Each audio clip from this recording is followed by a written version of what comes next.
Pas de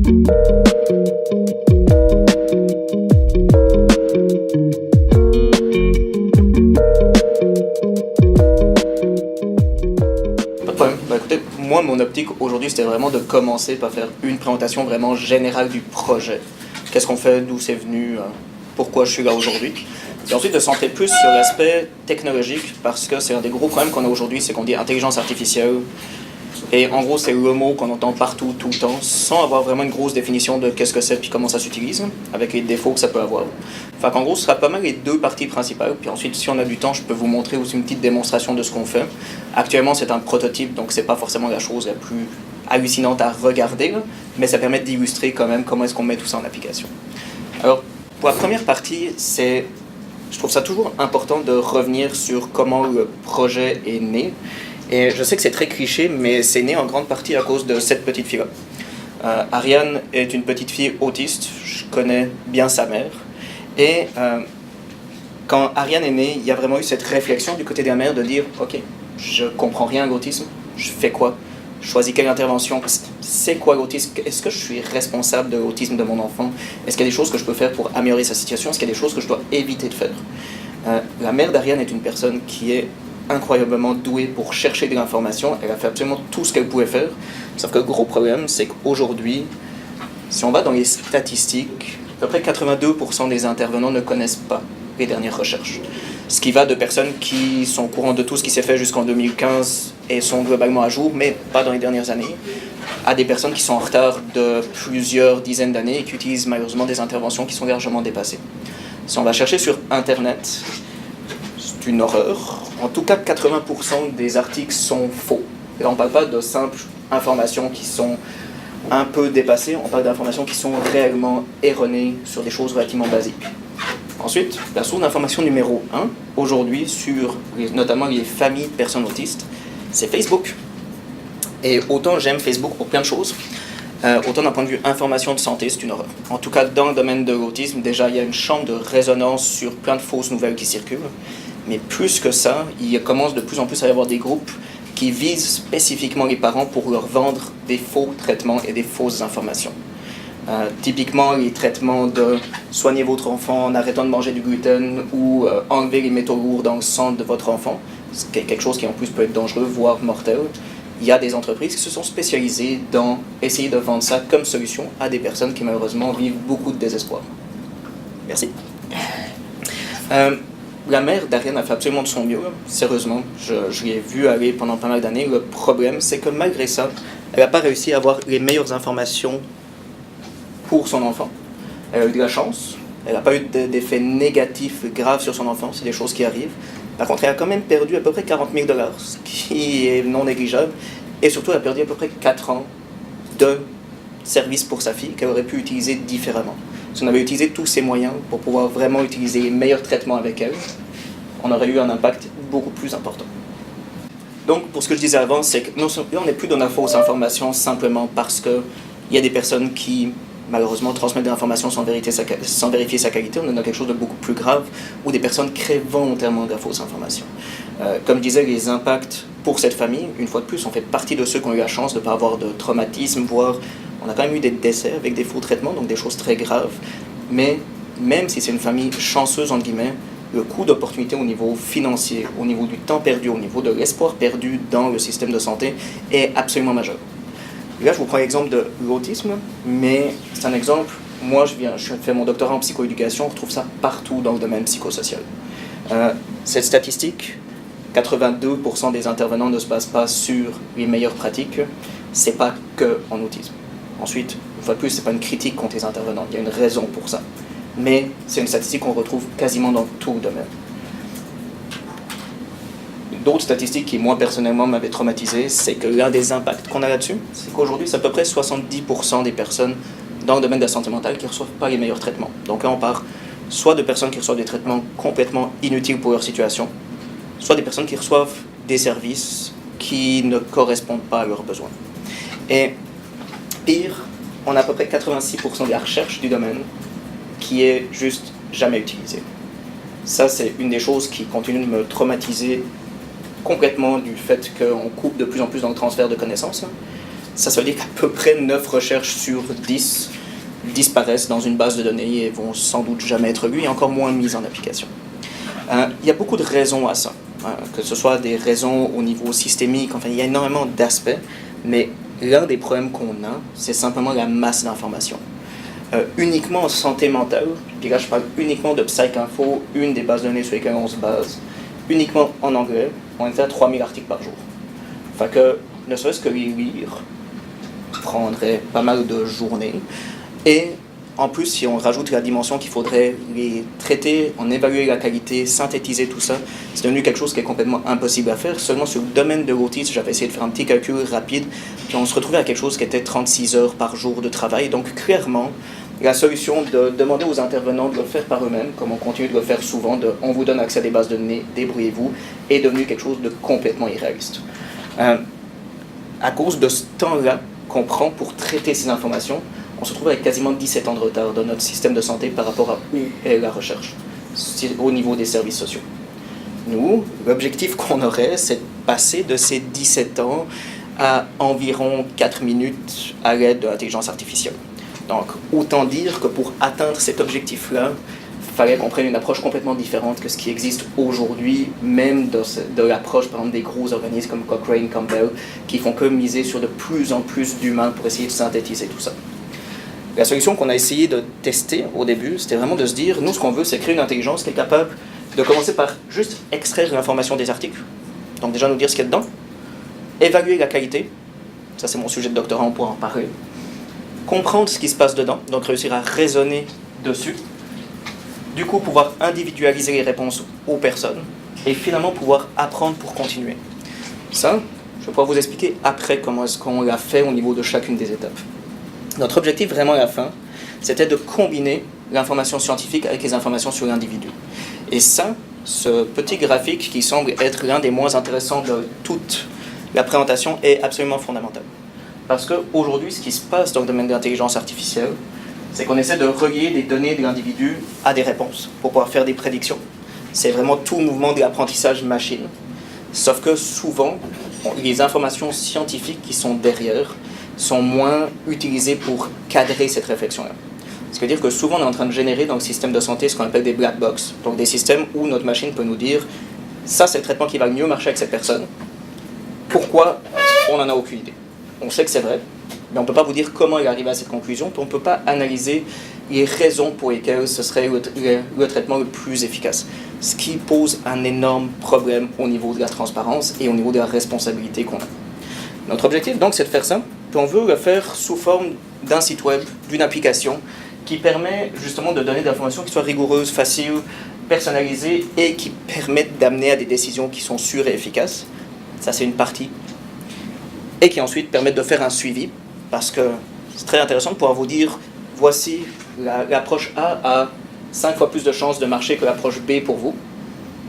Sauf qu'on se retrouve quand même dans des systèmes où peut-être vous faites partie de l'exception, où l'approche B était la meilleure. Le suivi des interventions va nous permettre de faire ça. Donc, nous, on pouvait créer ça. On a décidé de le tester dans le domaine de l'autisme. Pourquoi? Parce qu'on connaissait les personnes dedans. Il y a souvent des raisons affectives derrière, il faut le reconnaître.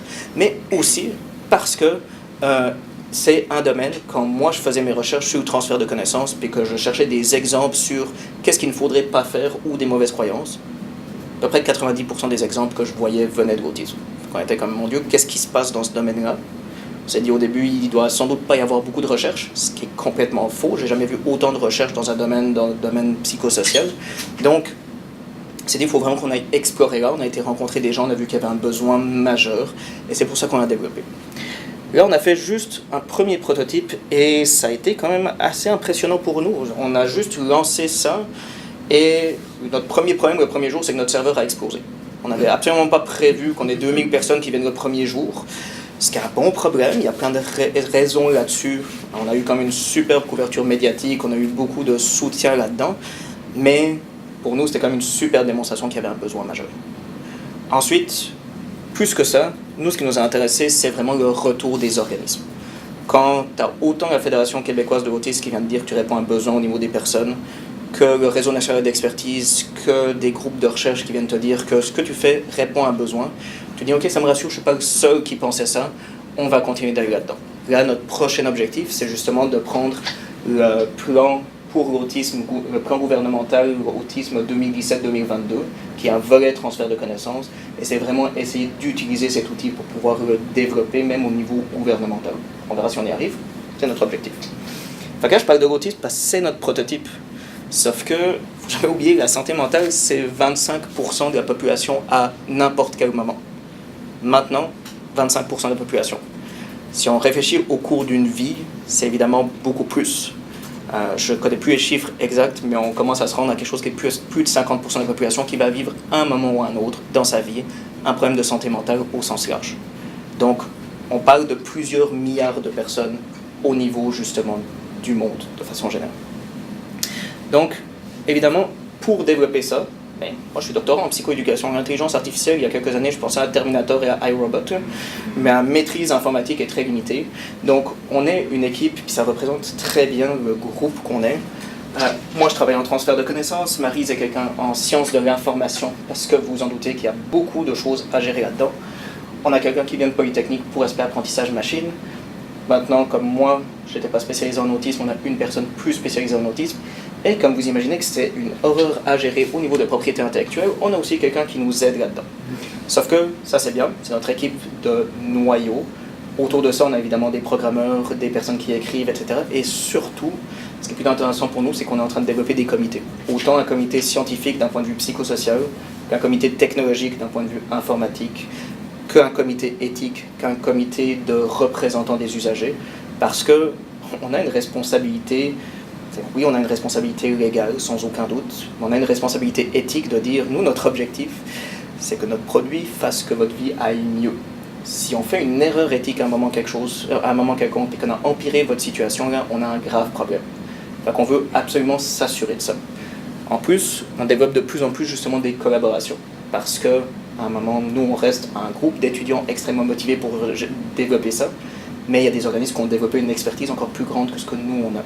Fait qu'on travaille autant avec des groupes de recherche. Quand on parle de, par exemple, Vivado, sont spécialisés au niveau de l'intelligence artificielle. L'Université de Montréal, c'est la faculté de psychoéducation qui nous aide beaucoup au niveau psychoéducatif, justement. Et beaucoup d'autres qui nous amènent tous une expertise là-dedans. Fait que là, on est en train de le développer. Je vous enverrai les liens si jamais vous ne les avez pas encore, mais je pense que vous les avez. Mais vous allez voir, on va de plus en plus essayer d'inclure toutes ces personnes. Puis, on va voir aussi pour Comme Santé, justement, pour inclure. Fait que, là, je vous ai dit en gros ce qu'on fait, sauf que la question, c'est toujours comment ça marche. Je vais me demander avant de ne pas être trop technique. Je ne suis pas capable d'être technique. Comme je disais, je viens du domaine psychoéducatif. On m'a expliqué tout ça, ça ne restait pas mon champ d'expertise. Fait que, théoriquement, ce que je devrais expliquer devrait être compréhensible et dit en français. Si jamais, à un moment quelconque, vous avez des gros points d'interrogation dans les yeux, n'hésitez pas à me le dire, je vais changer tout ça. Notre base, c'est évidemment des articles. Nous, on part au début des articles scientifiques. Donc, ce qui est publié, pour le moment, on se base sur les grandes bases de données. Nous, ce qui nous intéresse le plus, pour le moment, c'est PsycInfo, mais aussi MedGuide peut mettre du domaine médical.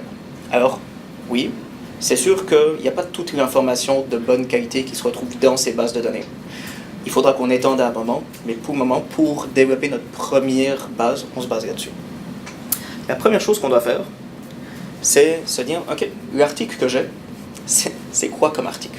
Avant même de commencer à réfléchir à sa qualité précise, est-ce que je suis face à une étude de cas? Ou est-ce que je suis face à une méta-analyse de plusieurs millions de personnes? C'est pas du tout la même approche sur comment on va évaluer sa qualité. Donc, la première chose qu'on fait, nous on se base beaucoup dans une vision très pratique basée sur les données probantes. Donc on commence par faire une classification de dire, OK, sur cette échelle-là, où est-ce qu'on se situe? Il y a plein de critiques sur cette échelle-là. Honnêtement, plein de personnes qui pourraient nous dire que pour répondre à certaines questions, même des études de cas pourraient être meilleures que par exemple certaines études expérimentales. C'est relativement justifié de dire que ça peut changer en fonction de la question. Ça permet juste de faire, disons, une première catégorisation puis de se donner une idée générale. Ensuite, plus le temps passe, plus on va essayer de rendre ça subtil. Nous, pour le moment, comme on est au début, on se base uniquement sur ça. Les guides de pratique, les méta-analyses et revues systématiques. Donc oui, pour le moment, on a un filet qui laisse passer plein de choses. Plus le temps va passer, plus on veut descendre jusqu'à pouvoir traiter tous les types d'informations.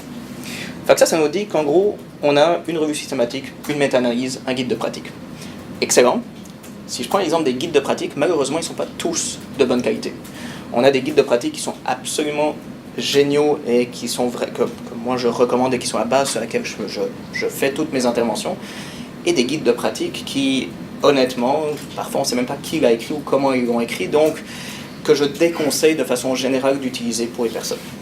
Enfin, ça veut dire qu'on est obligé d'aller dans une deuxième classification. Là, heureusement, si on regarde nos guides de pratique, ou nos méta-analyses, ou nos revues systématiques, il existe déjà des grilles internationales pour juger de la qualité des guides.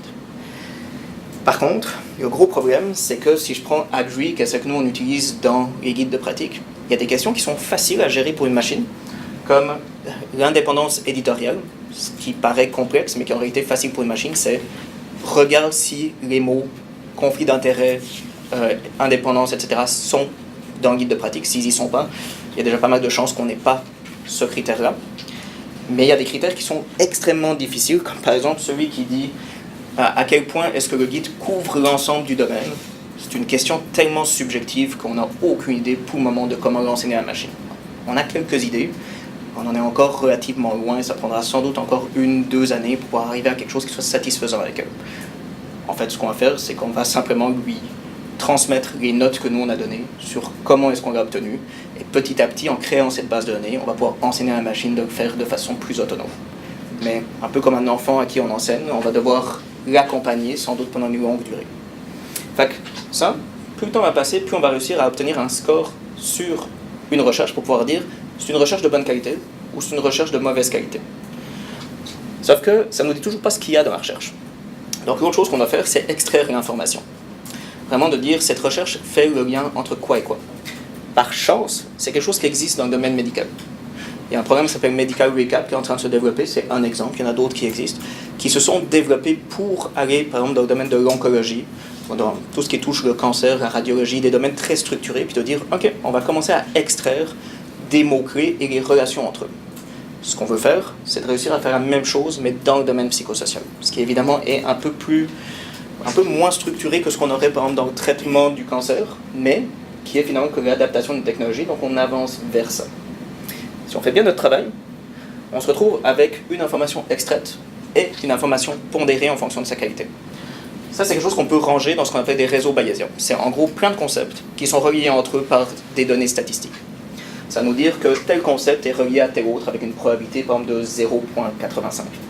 Sauf que ça a un gros problème, c'est que ces données-là, on ne peut pas réfléchir dessus.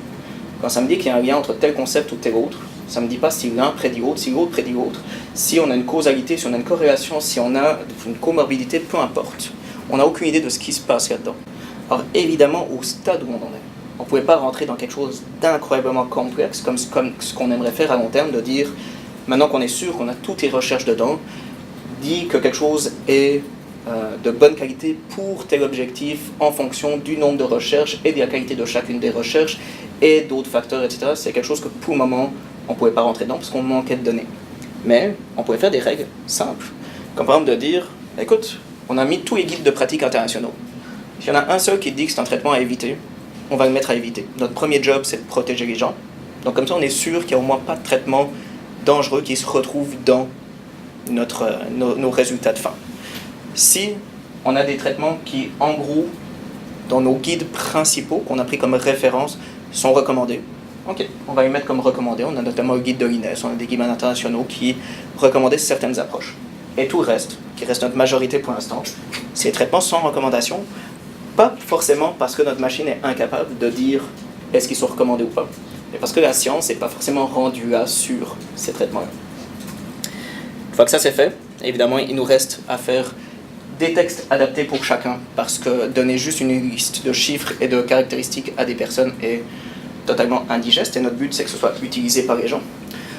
Donc créer des interfaces qui soient adaptables aux personnes, parce que si je reprends la mère d'un enfant autiste ou le chercheur dans le domaine, ne vont pas forcément poser les questions de la même façon, ne vont pas forcément vouloir le même type de réponse. Il y a des réponses qu'on peut donner, par exemple, sur certaines personnes qui développent des tests qu'on ne pourrait pas donner à d'autres personnes. Donc il y a toute cette réflexion de dire en fonction de votre profil, comment est-ce qu'on adapte tout ça. Ça, je pourrais vous le montrer ou vous pourrez aller l'explorer. C'est ce qu'on est en train de faire avec notre site web. Vous pouvez aller sur la section dialoguer et ça va simplement faire un gros arbre décisionnel dans lequel vous allez pouvoir poser des questions, enfin, tout cas répondre à des questions que la machine vous pose, jusqu'à essayer d'obtenir une information plus précise à votre situation. Et l'autre chose sur laquelle on travaille, c'est d'ensuite mettre en place tout un système de suivi et de rétroaction pour pouvoir justement dire, tu m'as recommandé ça, excellent, je vais mesurer si ça améliore la situation, nous donner les mesures, puis que nous on puisse dire, écoute, avec ce qu'on a comme mesure actuellement, oui ça vaut la peine de continuer, ou avec ce qu'on a comme mesure, il faudrait peut-être changer d'intervention, et idéalement un jour combiner les deux pour dire, il faudrait que tu changes d'intervention, mais spécifiquement pour tel autre type d'intervention, puis ça risque de mieux marcher avec le type de situation que tu as. Ça, c'est ce qu'on est en train de développer actuellement. On est en train de développer une petite application qui a vraiment uniquement comme objectif de faire du suivi d'intervention, qu'on veut surtout pour le moment tester dans des cliniques privées et dans des écoles qui ont ces problématiques-là, mais évidemment, notre objectif à long terme serait que ce soit généralisé puis qu'on puisse le combiner aux informations scientifiques qu'on avait avant.